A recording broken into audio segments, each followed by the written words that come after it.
इसको होता है।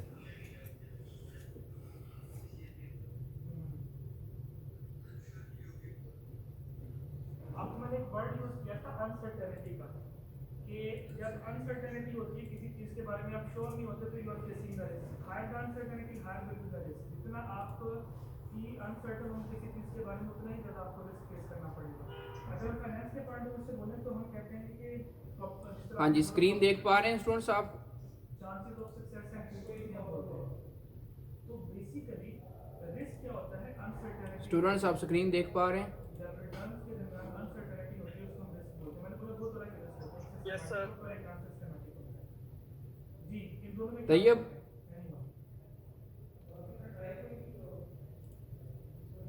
सिस्टमैटिक रिस्क बेटा वो रिस्क होता है जो ये कंपनीज फेस करती हैं अपने एक्सटर्नल एनवायरनमेंट की वजह से। ऐसा रिस्क जो कंपनी के कंट्रोल में नहीं होता, उसको हम सिस्टमैटिक रिस्क बोलते हैं। For example government policies change हो गई, कोई नेचुरल डिजास्टर आ गया, जिस तरह का कोरोना वायरस आ गया, तो ये सारे बिजनेसेस को ये रिस्क फेस करना पड़ा। तो the risk which is faced by the companies due to its external environment that is तैयब, called systematic risk. Unsystematic risk ऐसा रिस्क होता है जो यस कंपनी सर। अपने इंटरनल मैं एनवायरनमेंट आपको होस्ट कर रहा हूँ कुछ देर के लिए, ताकि बार बार मुझे स्टूडेंट ऐड ना करने पड़े, तो जो भी स्टूडेंट आ रहे हैं उनको ऐड करते चले जाएं। प्लानिंग आ गई, बहुत गलत डिसीजन ले लिया, ओके सर। गलत इन्वेस्टमेंट कर दी, एम्प्लॉइज आपके स्ट्राइक पे चले गए। तो अनसिस्टमैटिक रिस्क वो रिस्क होता है जिसको कंपनी मैनेज कर सकती है, जिसको कंट्रोल किया जा सकता है। जबकि सिस्टमैटिक रिस्क ऐसा रिस्क होता है जो आपको फेस करना ही पड़ेगा, और ये ड्यू टू एक्सटर्नल एनवायरनमेंट यानी कंट्री के फैक्टर्स की वजह से आपको फेस करना पड़ता है। फॉर एग्जांपल पॉलिटिकल इंस्टेबिलिटी हो गया, गवर्नमेंट की पॉलिसीज चेंज हो गई, नए टैक्स रेट आ गए, तो ये आपको फेस करना पड़ेगा। अब कैपिटल एसेट प्राइसिंग मॉडल क्या कहता है? ये मॉडल ये कहता है कि there is a relationship between systematic risk and return, कि अगर किसी कंट्री के अंदर सिस्टमैटिक रिस्क ज़्यादा है तो वहाँ पे रिटर्न मिलने के चांसेस भी ज़्यादा हैं। यानी अगर किसी कंट्री के अंदर अनसर्टेनिटी ज़्यादा है तो वहाँ पे रिटर्न मिलने के चांसेस भी ज़्यादा हैं। ऐसा क्यों है? फॉर एग्जाम्पल एक कंट्री है, वहाँ पे पॉलिटिकल इंस्टेबिलिटी है, लेकिन पीछे चलें तैयब, कोई भी स्टूडेंट आते हैं तो उनको ऐड करते जाएं भी। तो वहाँ पे रिटर्न होने के चांसेस ज़्यादा हैं। ऐसा क्यों होगा? क्यों रिटर्न होने के चांसेस ज़्यादा होंगे? अस्सलाम वालेकुम व्यूअर्स, आज हम आज के इस सेशन के अंदर बात करेंगे मार्केटिंग रिसर्च की, जो कि बहुत अहम एरिया ऑफ कंसिडरेशन है मार्केटिंग के अंदर। फर्स्ट ऑफ ऑल हमें ये देखना है कि मार्केटिंग रिसर्च है क्या। तो जब भी हम रिसर्च एंड डेवलपमेंट करते हैं तो उस हवाले में ये जो हमारा चैप्टर है ये बहुत ज़्यादा जो है वो फ्रूटफुल होता है। फर्स्ट ऑफ ऑल ये देखें, हम बार बार ये कर रहे हैं कि जो मार्केटिंग है ये कस्टमर की नीड्स को आइडेंटिफाई करने से लेके उस नीड को फुलफ़िल करने तक जो है वो के तमाम एरियाज़ को जब हम लेते हैं तो वो मार्केटिंग कहलाती है। तो अब इस चीज़ में देखें कि कस्टमर की नीड कैसे आइडेंटिफाई होगी, नंबर एक। ठीक है, अब हमें कस्टमर की नीड्स का कैसे पता चलेगा? कस्टमर क्या चाह रहा है, क्यों चाह रहा है, कितना चाह रहा है, कैसे चाह रहा है, किस प्राइस के अंदर चाह रहा है। तो ये जो एरिया है हमारी रिसर्च एंड डेवलपमेंट जो है ये हमें इस चीज़ को बताती है, नंबर एक। नंबर दो, जब हमने कहा कि जी उसको आइडेंटिफाई करने से लेके फुलफिल करने तक के तमाम फेजेस इसके अंदर शामिल हैं, तो हमें ये कैसे पता चलेगा कि हम कस्टमर की नीड्स जो हमने आइडेंटिफाई की थी क्या वो फुलफिल हो पाई कि नहीं। जब हम अपनी प्रोडक्ट या सर्विसेज डिलीवर कर चुके होते हैं तो उसके बाद हम जो है वो इस चीज़ को असेस करते हैं, या कभी कभी हम फॉलोअप के अंदर भी इस चीज़ को लेते हैं कंप्लेंट्स की सूरत में, जो है वो सजेशंस की सूरत में, या एप्रिसिएशंस की सूरत में कस्टमर की तरफ से या वैल्यू चेन से हमें वापस जो है वो कुछ इन्फॉर्मेशन आ रही होती है, कुछ कंप्लेंट्स आ रही होती हैं। तो ये सारी चीज़ें जो हैं ये कंट्रीब्यूटरी होती हैं, they are contributory towards our research and development activities. तो आज हमारा जो फोकस है वो प्योरली मार्केटिंग रिसर्च के ऊपर है। तो first of all marketing research है क्या? मार्केटिंग रिसर्च को एज पर डेफिनेशन अगर हम देखते हैं तो ये सिस्टमैटिक होता है। मतलब ये कोई हादसाती चीज़ नहीं है कि हमें पता चल जाता है, या मतलब जो है वो कोई आगे हमें बता देता है, तो कोई एक ग्रुप ऑफ कस्टमर्स को या किसी एक आध कस्टमर की बेस के ऊपर हम ये चीज़ें करना शुरू कर देते हैं। ये सिस्टमैटिक है, एक सिस्टम के तहत इसे डिज़ाइन किया जाता है और डेटा कलेक्शन की जाती है, फिर एनालिसिस किया जाता है और इसकी रिपोर्टिंग की जाती है डेटा रेलेवेंसी के साथ। ठीक है, तो relevant to a specific marketing situation, जो कि being faced within the organisation, जो कि हमारी ऑर्गेनाइजेशन फेस कर रही है, या फिर हमारी कोई ख़ास जो कैटेगरी है वो फेस कर रही है, या प्रोडक्ट लाइन फेस कर रही है। तो इसके जो कंपोनेंट हैं, सबसे पहले आप इनको जो है वो अपनी फिंगर के ऊपर ले लें। तो फर्स्ट ऑफ ऑल मतलब जो आपकी मार्केटिंग रिसर्च है या मार्केटिंग की इंटेलिजेंस है, देखो इंटेलिजेंस बेसिकली ये भी आपकी मार्केटिंग रिसर्च को इन्हेंस करती है। आपकी जो मार्केटिंग इंटेलिजेंस से मुराद क्या है, मार्केट में क्या चल रहा है, कंपेटिटर्स क्या कर रहे हैं, कस्टमर्स क्या चाह रहे हैं, कंपेटिटिव प्रोडक्ट्स और सर्विसेज क्या ऑफ़र कर रही हैं, उनके और हमारे प्रोडक्ट के सप्लाई चेन के और हमारे विजुअल मर्चेंडाइजिंग के, हमारी एडवर्टीज़मेंट के क्या एडवांटेजेस और डिसएडवांटेजेस हैं, इन सारी चीज़ों का इंसाइट होना ये मार्केटिंग इंटेलिजेंस है। तो जो जनरल कंपेटिटर्स हैं, आपकी जो मार्केट प्लेस है उसके अंदर क्या हैपनिंग्स हो रही हैं, इन सबको जानना बहुत ज़रूरी है, ताकि आप अपनी जो मार्केटिंग एक्टिविटीज़ हैं इनको ज़्यादा इफ़ेक्टिव और टारगेटेड कर सकें। तो अब ऐसी सूरत में आप देखें जो आपकी मार्केटिंग रिसर्च है, ये नंबर एक सिस्टमैटिक है। एक सोचे समझे सिस्टम के तहत, एक मंसूबे के तहत आप पहले से इसको अपनी रिसर्च को जो है वो डिज़ाइन करते हैं।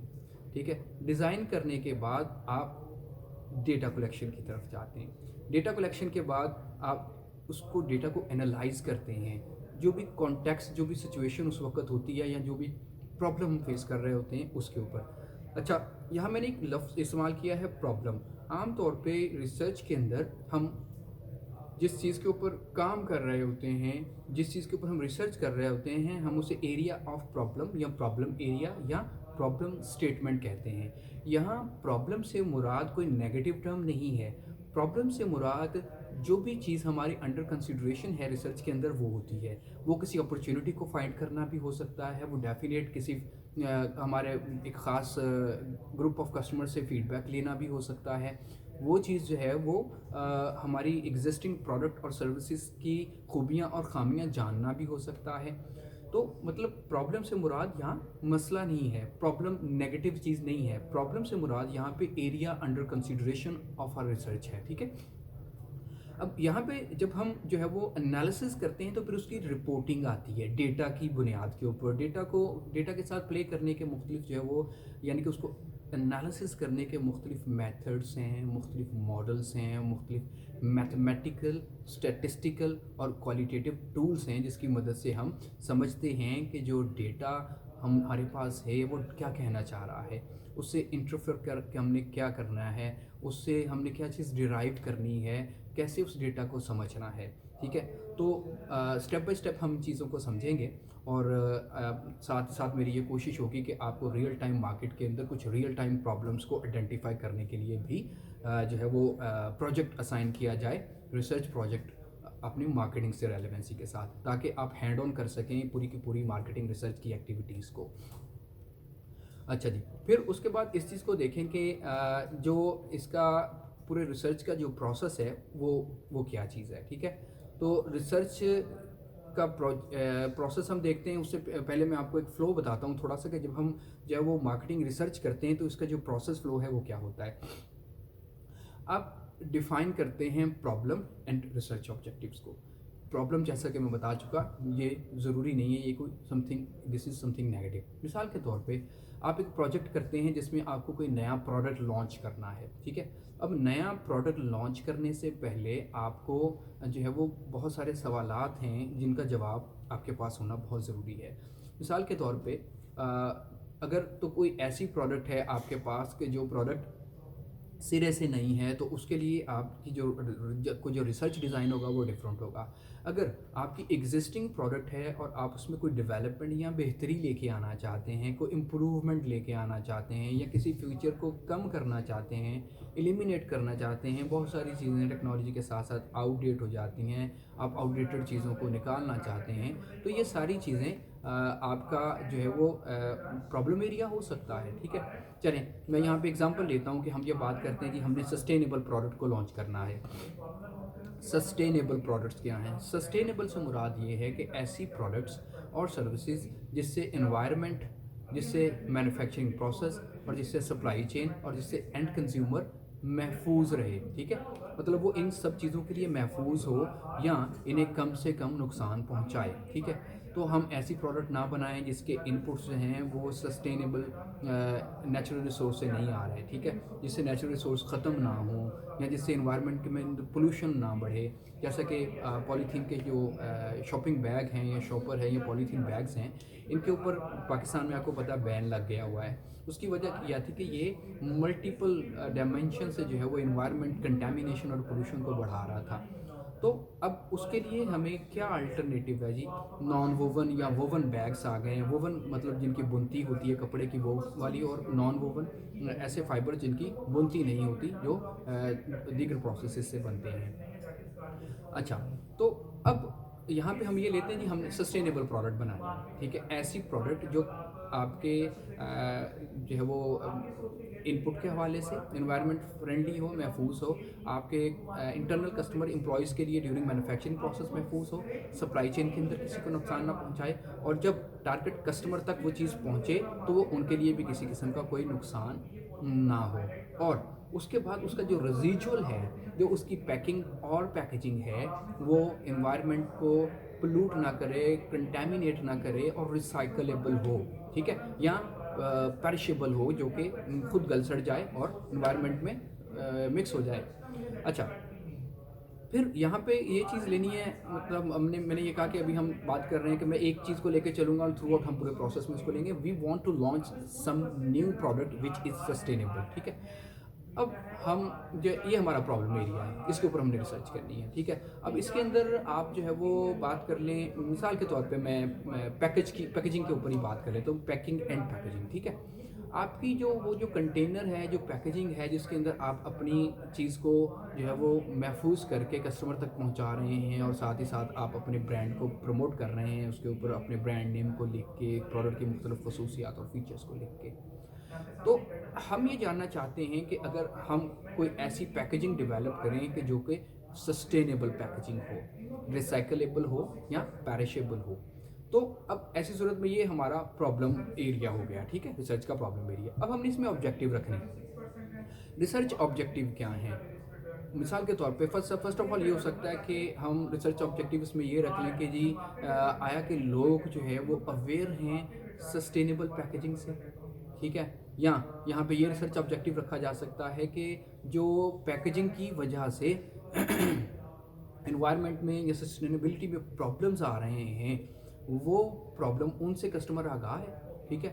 तो फिर हम अगला ऑब्जेक्टिव ये रख सकते हैं कि क्या एक इन्वायरमेंट फ्रेंडली या सस्टेनेबल या ग्रीन पैकेजिंग इंट्रोड्यूस करवाना वो कस्टमर की नज़र में जो है वो एक फैसिनेटिंग चीज़ है, ठीक है। डेफिनेटली जो अवेयर और बाखबर किस्म के कस्टमर्स हैं, या फिर उसके बाद हमारी जो इवन जो कॉर्पोरेट रिस्पॉन्सिबिलिटी है उसके अंदर भी ये फॉल करता है, लीगल ऑब्लिगेशन भी है हमारी।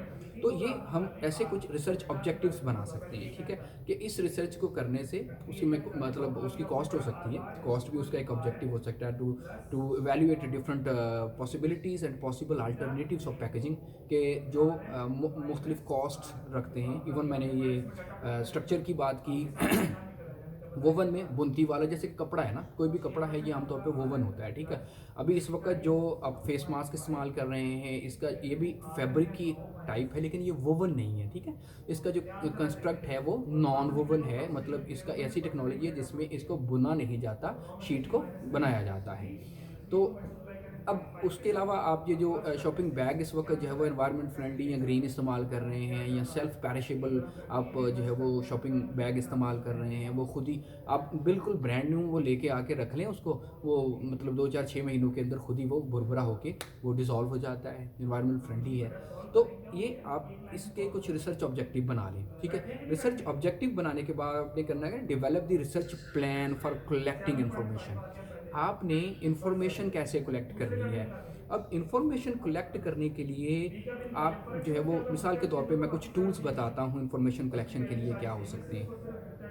आप सबसे कॉमन टूल इसमें क्वेश्चनर डेवलप करना है, ठीक है। आप सवालनामा बना लेंगे और लोगों से वो सवालनामा उनको फ्लोट करेंगे, उसके ऊपर जवाब देंगे, आपके पास डेटा आ जाएगा। नंबर 1। नंबर 2, इंटरव्यूज़ हो सकते हैं। आप जो है वो लोगों से इंटरव्यू कर सकते हैं, आप एक्सपर्ट से इंटरव्यू कर सकते हैं, आप जो है वो अब जो इंटरव्यू हैं फर्दर इनकी बहुत सारी टाइप्स हैं, क्वेश्चनर की बहुत सारी टाइप्स हैं, क्लोज एंडेड क्वेश्चन हो सकते हैं, ओपन एंडेड क्वेश्चंस हो सकते हैं।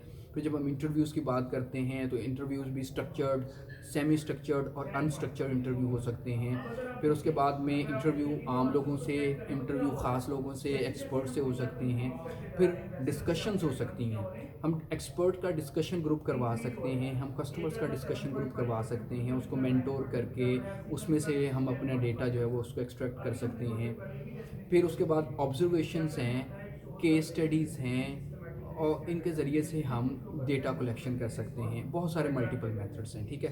फिर उनके लिए मल्टीपल स्केल्स हैं, मतलब पैमाने हैं जिनके ऊपर हम लोगों से जो है वो डेटा कलेक्ट करते हैं।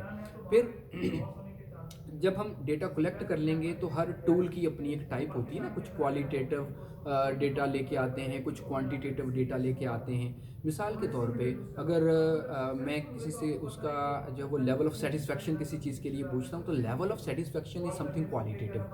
आप किसी चीज़ से मुतमिन हैं या नहीं है तो ये क्वालिटेटिव आस्पेक्ट है। जब हम उनसे पूछते हैं तो उसके जो रिस्पॉन्स के अंदर हमें चीज़ आ रही होती है वो क्वालिटेटिव रिस्पॉन्स आ रहा होता है, ठीक है।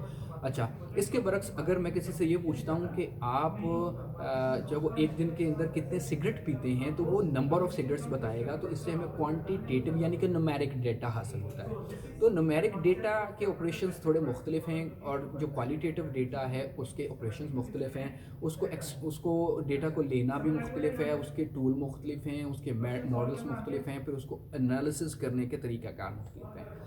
तो anyways we can opt a mix approach, जिसमें हम क्वालिटेटिव और क्वांटिटेटिव को लेके चलें। इसमें मिक्स अप्रोच या मल्टीपल अप्रोच जो है वो हम इसको इस्तेमाल कर सकते हैं, हमारे पास ऑप्शंस मौजूद हैं। फिर ये कि जब हम रिसर्च का जो प्लान बनाते हैं फॉर कलेक्टिंग इन्फॉर्मेशन, अभी हमने प्लान बनाना है टू कलेक्ट इन्फॉर्मेशन, फिर उसके बाद में हमने क्या करना है, implementing the research plan, collecting and analysing the data. फिर हम प्लान बनाने के बाद, अच्छा, जब हम प्लान बनाते हैं उसमें ना सिर्फ ये कि हमें हमारा डेटा कलेक्शन टूल क्या होगा। अच्छा, डेटा कलेक्शन के लिए ये जो मैंने टूल्स बताए हैं ये प्राइमरी डेटा कलेक्शन टूल्स हैं। इसके लिए सेकेंडरी डेटा भी हम यूज़ कर सकते हैं, यानी कि प्राइमरी डेटा और सेकेंडरी डेटा में मेजर फ़र्क क्या है। प्राइमरी डेटा वो डेटा है जो खुसूसी तौर पे हमने अपने रिसर्च ऑब्जेक्टिव को मद्देनज़र रख के first hand raw data collect किया, ठीक है। सेकेंडरी डेटा वो डेटा है जो कि ऑलरेडी अवेलेबल था, हमने खुद कलेक्ट नहीं किया, वो किसी और से सोर्स से या किसी और जो है वो चीज़ के लिए पहले से मौजूद था, उसी डेटा को हमने यूज़ किया। मिसाल के तौर पे अगर हम मिनिस्ट्री ऑफ एनवायरनमेंट की वेबसाइट के ऊपर जाते हैं तो वहाँ पे कुछ डेटा मौजूद होगा कि मुख्तलिफ़ तरह की पैकेजिंग जो है वो कितना नुकसान पहुँचा रही हैं एनवायरनमेंट को, किस तरह किस आस्पेक्ट से ये जो है वो कंटेमिनेशन कर रही हैं, पोल्यूशन कर रही हैं, एनवायरनमेंट को ख़राब कर रही हैं, एनिमल्स के लिए ये महफूज नहीं है, इंसानों के लिए, फ़िज़ा के लिए, बहते पानियों के लिए, वगैरह वगैरह। तो अगर हम उस डेटा को उठा के इस्तेमाल करते हैं तो वो सेकेंडरी डेटा है, वो सेकंड हैंड डेटा है, प्रोसेस डेटा है, ठीक है। वो हमारे कोर ऑब्जेक्टिव के लिए नहीं था। एनीवेज, प्राइमरी या सेकेंडरी डेटा, ठीक है, ये, और फिर क्वालिटेटिव या क्वांटिटेटिव डेटा। अब हम जो है वो डेटा आ गया हमारे पास, ठीक है। अब जो डेटा हमारे पास है वो चाहे प्राइमरी हो, वो चाहे सेकेंडरी हो, how to process that data to understand कि वो डेटा कह क्या रहा है, हमारे ऑब्जेक्टिव का पर्पस वो सर्व कर रहा है कि नहीं। एक चीज़ ध्यान में रखें, आपने जो पहले से ऑब्जेक्टिव डिसाइड कर रखे हैं उन ऑब्जेक्टिव का बड़ा की किरदार होता है on the choice of data and data collection tool, ठीक है, एंड डेटा एनालिसिस आल्सो। फिर हम इम्प्लीमेंट कर देते हैं जनाब अपना, जब हम प्लान बनाते हैं। अच्छा, डेटा कलेक्शन की जो प्लानिंग है उसके अंदर ये भी हो सकता है कि हमारा जो टारगेट रिस्पोंडेंट है, मतलब हम सर्वे करेंगे, हम सेंसस करेंगे, हम सैंपल से डेटा कलेक्शन करेंगे, क्या करेंगे।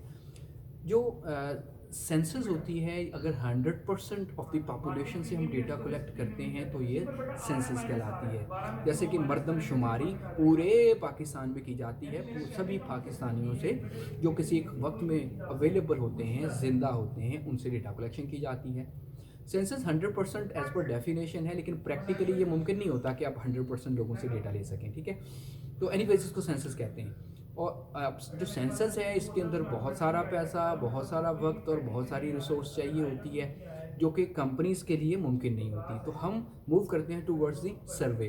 तो सर्वे क्या है? सर्वे ये कि हम एक पार्ट ऑफ पॉपुलेशन, जो इंटायर पॉपुलेशन है उसके किसी ख़ास हिस्से को, जितने को हम हैंडल कर सकें या जो हमारा पर्पस सर्व कर सके, हमारे ऑब्जेक्टिव को मीट कर सके, हम उसे सेलेक्ट करते हैं। मतलब हम 300, 500 या पूरे पाकिस्तान से 1000 कस्टमर से उसकी इंफॉर्मेशन ले लें, तो ये सर्वे के एक डोमेन के अंदर आएगा।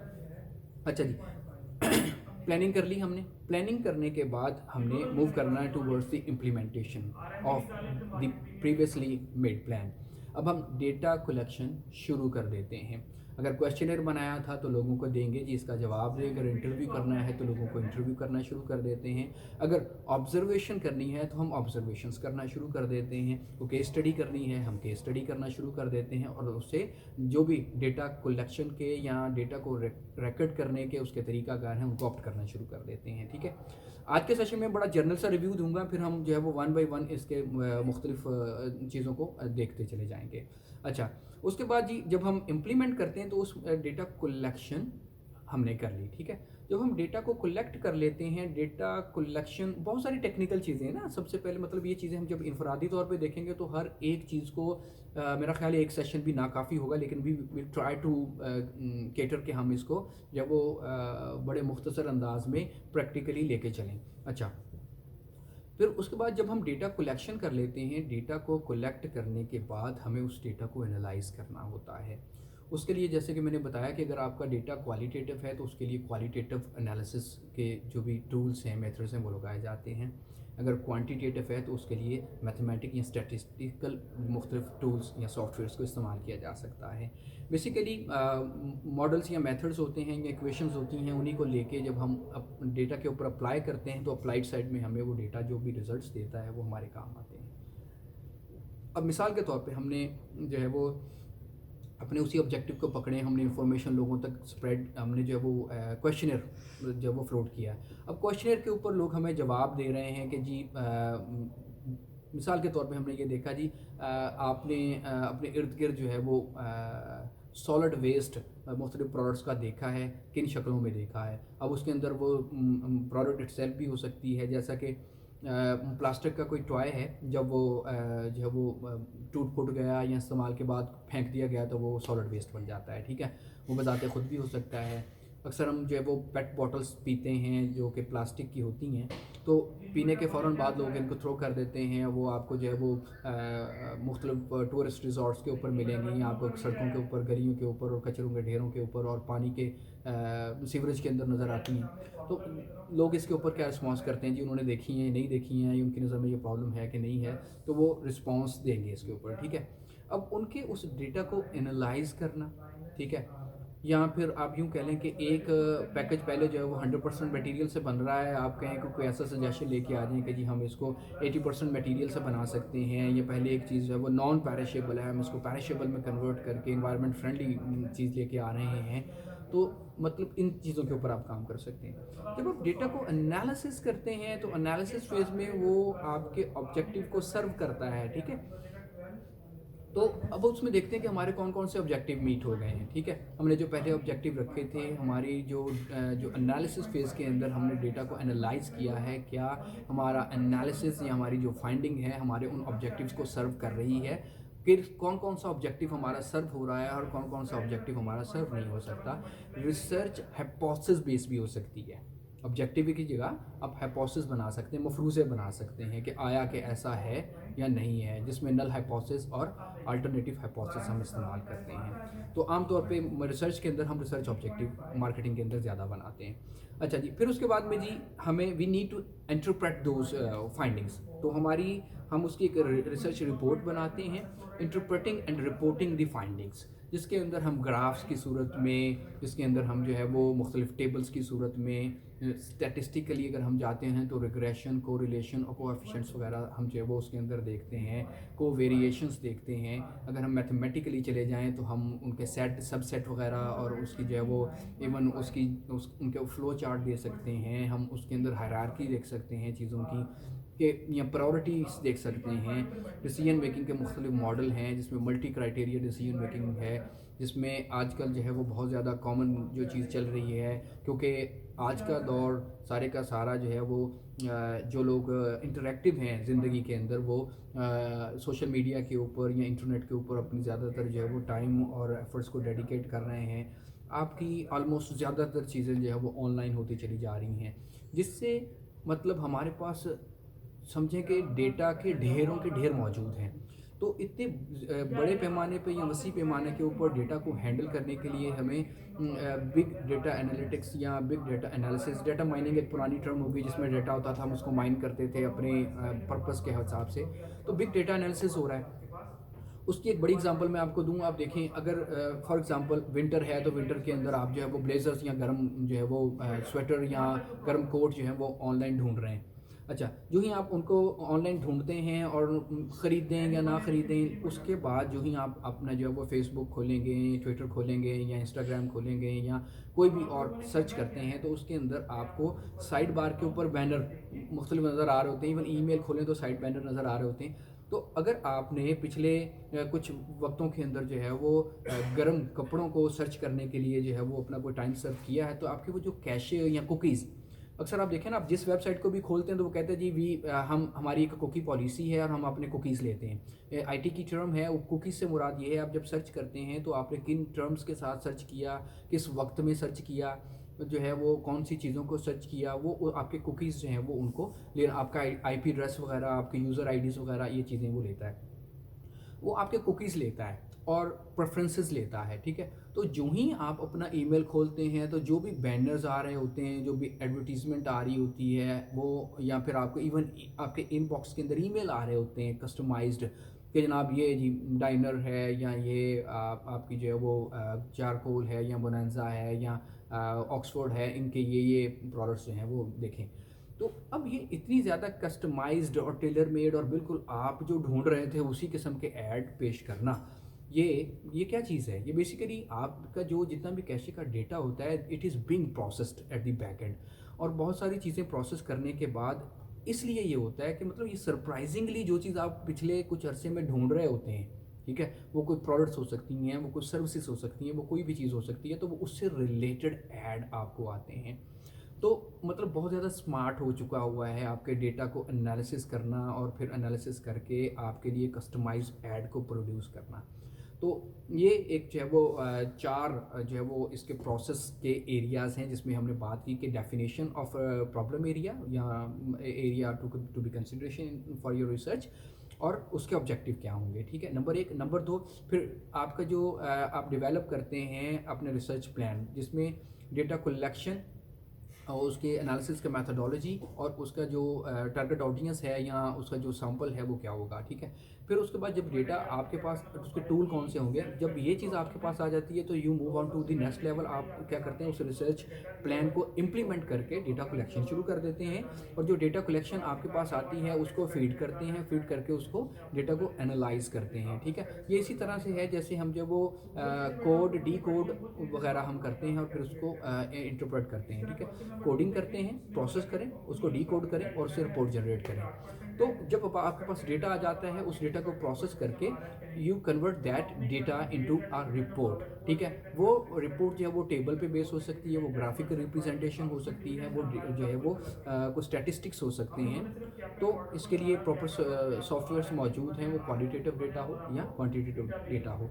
अब इस एनालिसिस या इस रिसर्च रिपोर्ट की बुनियाद के ऊपर हम अपने फ्यूचर के डिसीजंस को बेस करते हैं, और हमारी कोशिश होती है कि हम अपना सक्सेस रेट किसी भी कंसर्न जो है वो अपनी कॉन्टेक्स्ट के जो है वो करीब करीब उसको कर सकें, ताकि हम चांसेस ऑफ फेलियर को कम करें और चांसेस ऑफ सक्सेस को ज़्यादा से ज़्यादा या ऑप्टिमाइज़ कर सकें।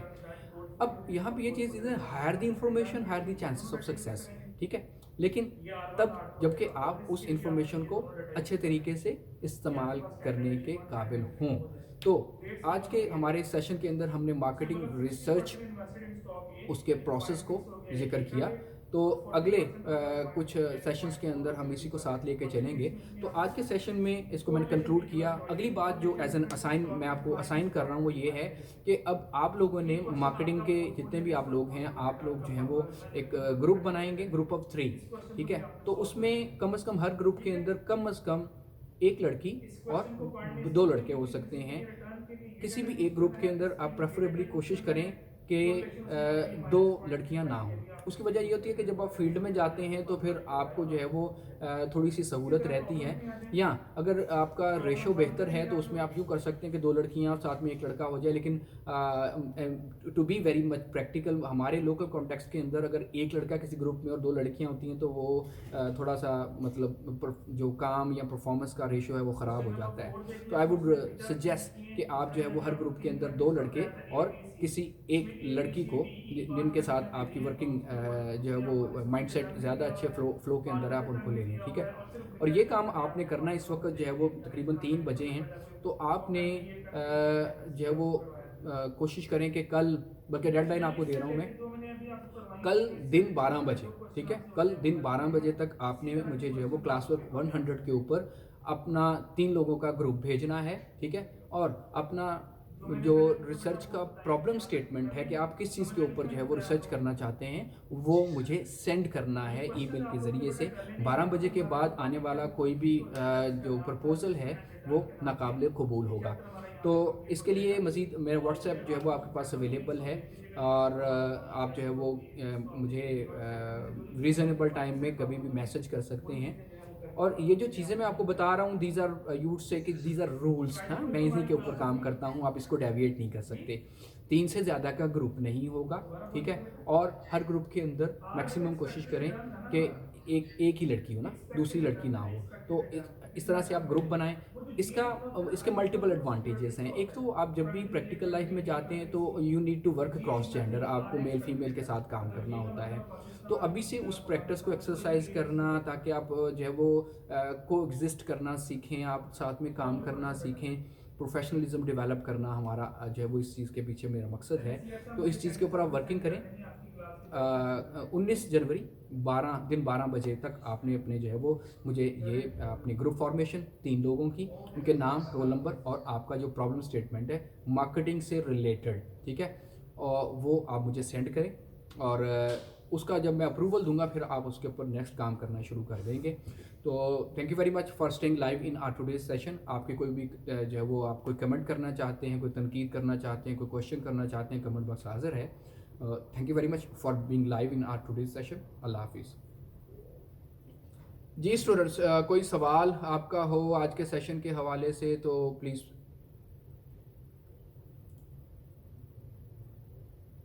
सर अस्सलाम वालेकुम सर, जी ये जी असाइनमेंट एक बार जी। दोबारा बता दें क्या करना है? थोड़ी आवाज़ में डिस्टॉर्शन थी, समझ नहीं आई।